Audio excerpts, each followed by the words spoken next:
احتمال می‌رود که در شهر خوجند از پگاه یعنی سنه 15 دکبر سرکرده برنامه‌های کنسرتی سولینوی آغاز شود. در این باره صبح امروز مسئولین بخش فرهنگی مقامات اجرایی حاکمیت دولتی شهر خوجند به ما اطلاع دادند. انتظار می‌رود که امروز تا بگاه کارهای چراغان‌کنی و آرایشی ارچه سولینوی در مرکز شهر رو برای مرکز سودای اوست قامت افراخته نیز پورا به اتمام رسانیده شود. مسئولین بخش فرهنگ تاکید کردند که امسال چاره‌بینی و برنامه‌های کنسرتی سولینوی از نقشه چاره‌بینی‌های سال‌های قبلی 5 روز پیش آغاز می‌شود. زیرا همه سال این گونه اقدام بعد از سنه 20 دکبر راه‌اندازی کرده می‌شد. حالا دسته‌های هنری و رقصی مؤسسه‌های فرهنگ نیز برای جالب برآمدن برنامه سولینوی آمادگی دیده ایستادند.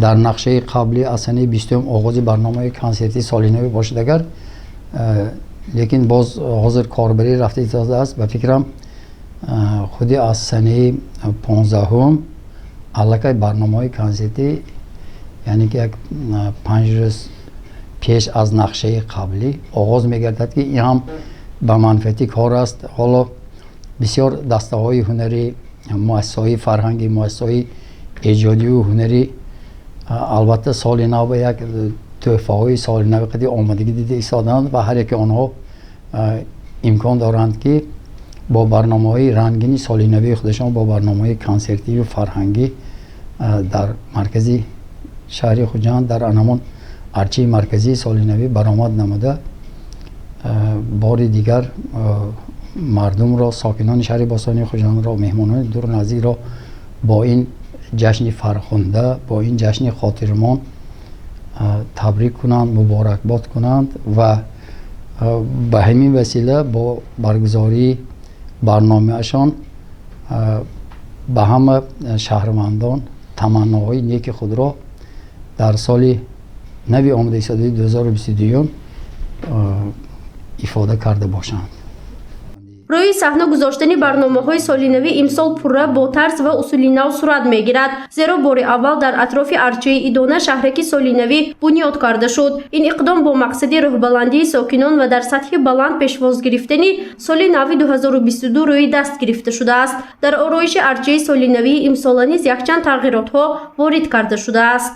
در مرکز شهر خوجند ارچه سولینوی قامت افراخته است. نوگانی‌ای که در سال نو 2022 به پیشواز سال نو جاری کرده شده است این بنیاد شهرکی سولینوی می باشد. ارچه سولینوی نیز امسال به بازیچه‌ها پوره با چراغک‌های رنگارنگ آرا داده شده است. مسئولین گفتند که ارچه سولینوی با 15 نمود رنگ‌های چراغک آرا داده شده است. شهرکی سولینوی باشد در سال 2022 نیز بار اول بنیاد کرده شد. بلندی ارچه سولینوی 20 متر، پهنایی‌اش 9 متر و استوری در بالای ارچه گذاشته شده 1.9 متر را تشکیل می‌دهد. بنا به اطلاع مسئولین آبادانی شهر خوجند امسال آرایش ارچه پورا به طور الکترونی و با استفاده از چراغک‌های رنگارنگ به راه مانده شده است. این اقدام سال جاری بار اول باشد هم اما بعد از پورا آماده شدن ارچه سولینوی سیمای آن ادامه خواهد شد. زیرا چراغک‌های رنگارنگ در ارچه نصب کرده شده اطراف شهرکی سولینوی را به طور خاص زیب می‌دهد. حالا کارهای چراغان‌کنی نیز 80-90% اجرا شده.